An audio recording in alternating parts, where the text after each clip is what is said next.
E o deputado bolsonarista Nicolas Ferreira, do PL, gravou um vídeo a respeito do escândalo do INSS, seguindo os moldes da gravação que ele fez sobre o caso do Pix. Vamos acompanhar o vídeo e depois eu vou analisar aqui alguns trechos, incluindo omissões e distorções ele fez, né, para preservar Jair Bolsonaro, e a gente precisa aqui separar as coisas, como eu fiz em detalhes no fio, na sequência de tweets que eu publiquei ontem no X, está lá fixado no meu perfil @fmorabrasil para quem quiser ver, e como eu fiz ontem aqui no Papo Antagonista, o corte está disponível na nossa playlist. Então, vamos assistir, sabendo que existe a responsabilidade criminal que está sendo avaliada aí pela investigação e a gente torce para que seja, pelo Poder Judiciário, e existem as responsabilidades políticas. Quem foi falar dessa questão política foi o Nicolas Ferreira. Então pode soltar. Oi, sou eu de novo. O que estava ruim ficou ainda pior. Nos últimos dias veio à tona um dos maiores escândalos envolvendo aposentados e pensionistas do INSS. O rombo, segundo levantamentos, ultrapassa a casa de 6 bilhões de reais. 4 milhões de idosos roubados, e a maioria das vítimas do Norte e Nordeste. Mas isso todo mundo já sabe. O que eles não te contaram é que o escândalo atual era de 6 bilhões.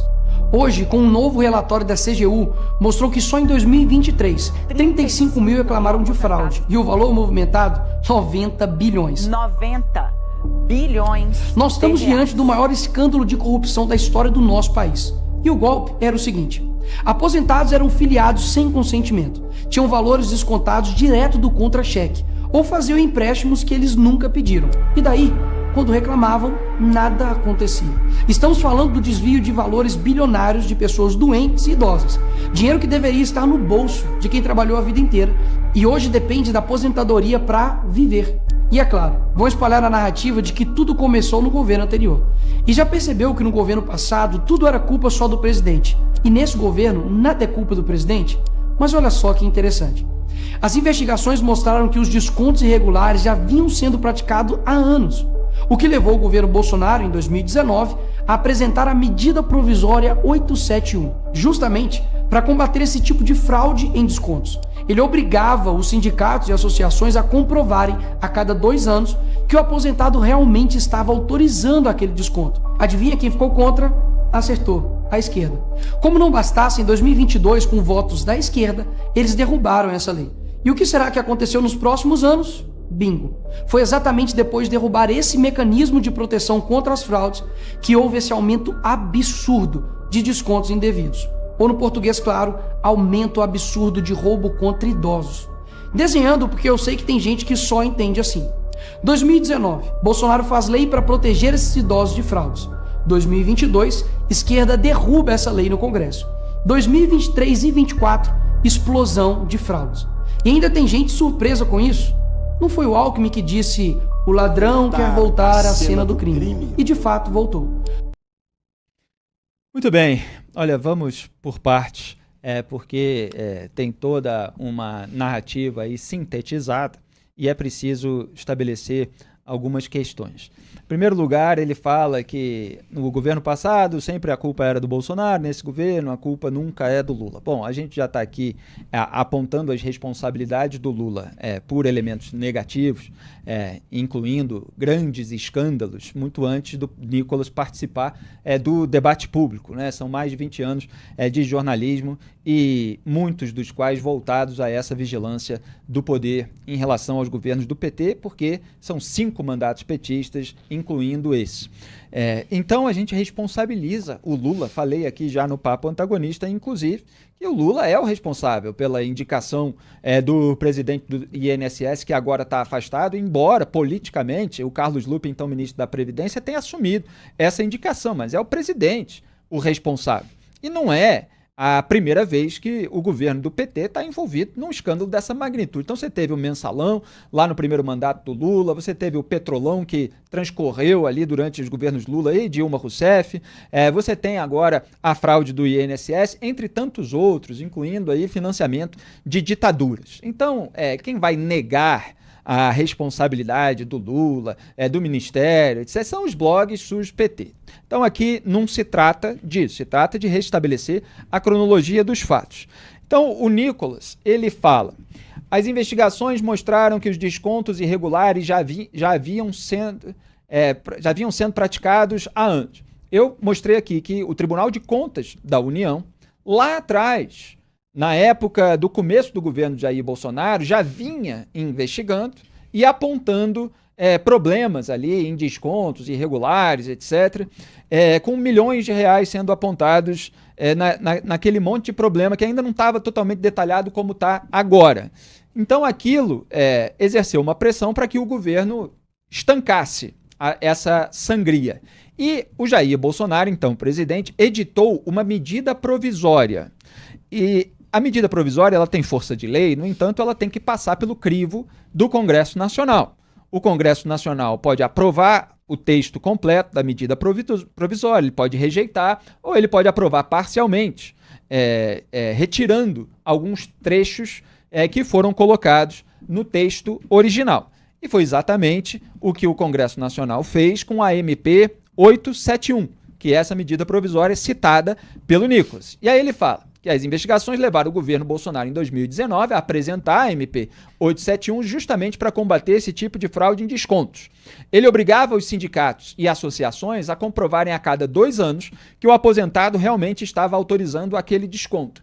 Na verdade, o Nicolas Ferreira, como o vídeo mostra, ele tirou isso de uma matéria da Gazeta do Povo, que tem uma série de imprecisões, a começar pelo próprio título. Aparece ali no vídeo o print do título. Em 2022, o Congresso revogou lei de Bolsonaro contra fraudes em descontos do INSS. Não é exatamente isso. Repito, Bolsonaro editou uma MP, o Congresso ele foi analisar o texto e ele fez alterações naquele texto, que volta para sanção ou veto do presidente da República.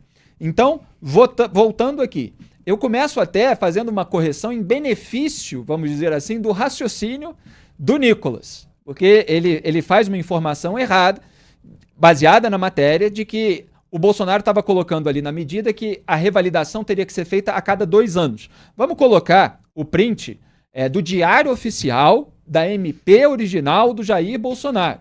Então vocês estão vendo lá que naquele trecho destacado em azul, há o texto assim: a autorização do desconto deverá ser revalidada anualmente nos termos do disposto no regulamento.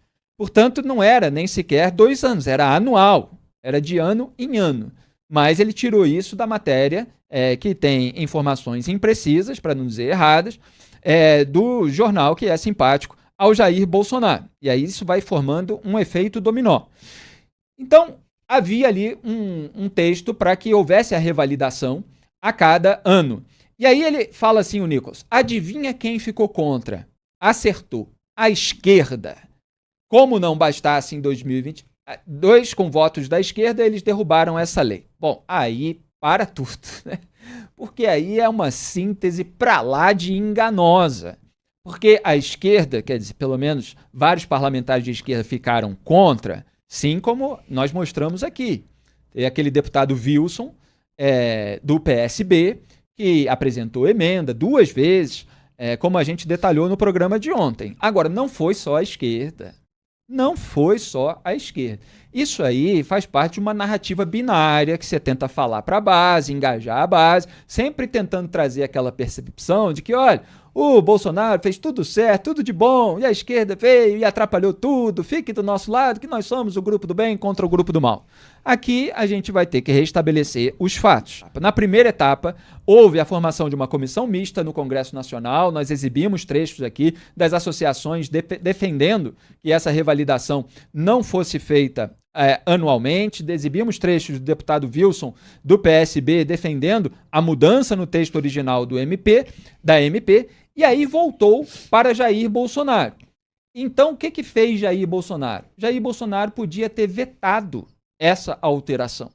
Ele tem essa opção como presidente da República. No entanto, ele sancionou. Quer dizer, ele aprovou o texto alterado. Essa é a imagem da assinatura onde ele está ali do lado do então deputado Paulo Eduardo Martins, do Rogério Marinho, do Paulo Guedes. E é só recorrer às reportagens da época, inclusive publicadas pelas casas legislativas. Tem o site oficial da Câmara, o site oficial do Senado. Então, Jair Bolsonaro, inclusive, ele vetou outros trechos. Ele poderia ter vetado esse, mas ele não vetou. Ele sancionou o texto. Aí veio uma segunda etapa. Ou seja, a revalidação ela ficou postergada. Mas em 2021, numa outra MP, aconteceu o que eu vou mostrar no próximo bloco. Então, eu exibi aqui um trecho inicial do vídeo do Nicolas Ferreira, expondo o escândalo do INSS. Claro que é um escândalo que tem tomado as nossas pautas, nós estamos destrinchando esse escândalo. No entanto, ele foi falar sobre as responsabilidades políticas, no sentido de as brechas que foram deixadas no Congresso Nacional para que se facilitasse esse escândalo. E aí tentou dizer que o Bolsonaro tentou combater isso e, no entanto, derrubaram. Só que, no primeiro momento, que foi ali em 2019, houve a alteração no texto e o Bolsonaro sancionou o texto com a alteração. Ele tinha a possibilidade de vetar a alteração, não o fez. Nós mostramos a foto da assinatura. Aí veio o segundo momento. Numa outra MP, que não era mais a 871, era a 1006, me parece, de 2020, mas eles estavam debatendo isso no Congresso em 2021. E aí o Congresso aumentou em mais um ano o prazo inicial de contagem para revalidação periódica da autorização dos descontos pelos filiados às associações de aposentados e pensionistas. Era uma revalidação que seria feita de 3 em 3 anos, mas então só a partir da virada de 2022 para 2023, o que deixaria isso para acontecer só em 2026. Então, em mais uma MP, houve essa inserção de trecho para adiar. O relator dessa MP, agora sim, eu já estava antecipando a participação dele, era o Carlos Alberto Neto, que naquela época estava no Republicanos do Amazonas. Vamos repetir, então, aquilo que ele falou, dizendo que cedeu ao pedido de duas associações de aposentados, a CONTAG e a COBAP. Ele falando no Congresso Nacional a respeito do texto. Pode soltar. Nós conseguimos colocar a pedido da COBAP, da CONTAG, a aumentar o prazo. O deputado Wilson me solicitou aumentar o prazo por mais 2 anos, o recadastramento da associação. Então tá aí, o Nicolas falou, acertou, foi a esquerda que derrubou a medida do Bolsonaro. Esse era um relator do Republicanos, que não é um partido de esquerda, era um partido da base do governo Bolsonaro. E esse relator, o Carlos Alberto Neto, depois ele saiu do Republicanos, adivinha para qual partido? Para o PL, do Bolsonaro. Adivinha quem apoiou o relator, Carlos Alberto Neto, e defendeu essa alteração que o Nicolas está criticando, quando ele foi candidato a prefeito de Manaus, aqui no ano passado, em 2024. Vamos colocar na tela, produção, quem foi lá fazer campanha? Jair Bolsonaro. É um aliado do Bolsonaro, o relator que fez a alteração, que está sendo criticada e atribuída à esquerda pelo Nicolas. A esquerda queria a alteração. É verdade, e tem que ser criticada por isso. Mas não foi só a esquerda, porque o mundo não é binário. Olha o Bolsonaro lá, no desfile, na carreata, junto com o capitão Alberto Neto. Então as pessoas nas redes sociais, elas ficam acreditando nos parlamentares como se tudo fosse binário, né? Hoje mesmo, a primeira pauta do programa, nós mostramos o aumento do número de deputados. Aí vão dizer o quê? A esquerda aí está querendo aumentar o número de parlamentares, gerar mais gastos para o povo. Aí você vai ver, tem 21 votos de deputados do PL, do partido do Bolsonaro. Inclusive o Sóstenes Cavalcante e o Alexandre Ramagem, junto com os petistas Lindbergh Farias e Benedita da Silva. Eu estou repetindo para quem está vendo o corte depois no YouTube. Então não é binário, assim, esse lado só que é o responsável, o outro não tem nada a ver com a história, um é o bem, outro é o mal. Muitas vezes você tem uma interseção.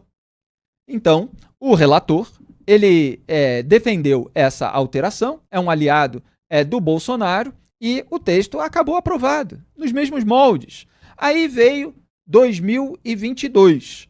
2022 teve uma outra lei, 14.438, como a gente mostrou, que revogou a necessidade de revalidação periódica. E aí, quem é que sancionou essa lei que o Nicolas está citando aqui? Em 2022, que foi com votos da esquerda, eles derrubaram essa lei. Quem sancionou a lei com a retirada da necessidade de revalidação periódica? Jair Bolsonaro, que era o presidente da República. Não vetou. E aí o site da COBAP, uma das associações que tinha pedido para o aliado do Bolsonaro para retirar a necessidade de revalidação mais frequente, ela publicou o seguinte no seu site, como a gente mostrou também. Pode colocar aquele título na tela. Primeiro, a logo, né, que está lá na matéria, da COBAP, Confederação Brasileira de Aposentados, Pensionistas e Idosos, e o título: Vitória histórica do Movimento Nacional dos Aposentados. Presidente sanciona fim da obrigatoriedade do recadastramento dos associados. Então, Jair Bolsonaro sancionou o texto com essa alteração que resultou no fim da necessidade de revalidação periódica da autorização dos descontos pelos filiados às associações de aposentados. E se portanto, para criticar os políticos responsáveis por deixarem essa brecha, mesmo que eles não estejam envolvidos diretamente nas fraudes, mas pela responsabilidade política de ter deixado passar algo que facilitou o trabalho, entre aspas, dos alegados criminosos. Se para fazer isso, tem que botar todo mundo na roda. É o que o jornalismo independente e vigilante do antagonista fez. Eu fiz no Fio, lá no X, está lá fixado no meu perfil, fiz ontem aqui no programa e estou trazendo para mostrar as omissões do Nicolas nesse vídeo. E aí ele fala, e o que será que aconteceu nos próximos anos? O Nicolas, né? Bingo, foi exatamente depois de derrubar esse mecanismo de proteção contra as fraudes que houve esse aumento absurdo de descontos indevidos, etc. Aí ele fala assim, ainda ironizando, né? Desenhando, porque eu sei que tem gente que só entende assim. 2019, Bolsonaro faz lei para proteger esses idosos de fraudes. 2022, esquerda derruba essa lei no Congresso. Que síntese enganosa. 2019, Bolsonaro editou MP, Congresso autorou, Bolsonaro sancionou em vez de vetar. 2021, mais uma vez, houve o adiamento da revalidação. 2022, houve a extinção, a revogação daquela necessidade com sanção do então presidente Jair Bolsonaro. E aí o Nicolas continua. 2023 e 2024, explosão de fraudes. E ainda tem gente surpresa com isso. Não foi o Alckmin que disse, o ladrão quer voltar à cena do crime, e de fato voltou. Então, olha, quem entrou no assunto da responsabilidade política foi o Nicolas Ferreira, no vídeo, eu digo, né? A gente já tinha entrado ontem com a cronologia. Se ele tivesse lido o antagonista, em vez de ler os veículos alinhados ao bolsonarismo, ele saberia a história, poderia evitar isso e simplesmente focar, porque aí está coberto de razão. O que eu estou apontando é que o bolsonarismo, em vez de focar nos fatos que já são suficientemente graves, ele começa a omitir, a distorcer, a apontar o dedo para outras questões e aí vai desvirtuando a coisa toda de uma maneira aloprada. Duda Teixeira. O Nicolas é um deputado do PL que investe muito nesse maniqueísmo, né, de dizer ali que a direita é boa e a esquerda é sempre ruim. Isso rende para ele votos, rende capital político. Ele faz esses vídeos muito bem feitos, mas sempre simplificando muito e trazendo esse maniqueísmo que, como a gente apontou aqui nas duas primeiras pautas então desse programa, ele na verdade, quando você olha ali o que de fato aconteceu, esse maniqueísmo não existe. Tanto na hora de defender os próprios interesses, quanto também quando sofrem essas influências dos lobbies lá em Brasília, né? No caso aqui, lobbies de sindicatos, de associações, de entidades. Você tem tanto partidos de esquerda quanto de direita que acabam cedendo, né? ou atuando dessa maneira. Então, não tem binarismo nenhum. Até na lista dos partidos que votaram contra o aumento dos deputados, a gente tem partido de esquerda e de direita, né? A gente tem o PSOL, a Rede, e a gente tem o Novo, que é de direita. Então, é importante que a gente entenda, investigue um pouco, veja os fatos, porque aí realmente a gente tem uma compreensão menos simplista do mundo. Exatamente. Aliás, só mais 2 exemplos muito rápidos. Quem quiser procurar, 19/6/2019, tem uma matéria no site do Senado que fala: sancionada com vetos, medida provisória que combate fraudes no INSS. E aí mostra lá a sanção do Jair Bolsonaro e mostra que ele vetou vários dispositivos. Entre os dispositivos vetados não está a alteração que ampliou o prazo de revalidação de autorização de descontos. E outra informação, no caso de 2021, né, a segunda etapa, quando veio uma outra MP e adiaram mais ainda, o relator era o Luiz... Agora me fugiu, o Luiz Miranda, exatamente, que era do Republicanos também. E o Luiz Miranda, portanto, ele não é um sujeito da esquerda, do PT, era outro relator do Partido Republicanos. Quer dizer... É uma síntese muitas vezes enganosa nessas narrativas binárias e maniqueístas de rede social. Então, é hora de checar a cronologia dos fatos por meio de fontes verificáveis, em vez de se limitar a bolhas onde essas narrativas são disseminadas. Denis Xavier. É que em tempos de pós-verdade, os fatos contam muito pouco, né? Eles se tornam simplesmente coisas incômodas a serem afastadas por conta de uma narrativa ou a partir de uma narrativa muito bem construída.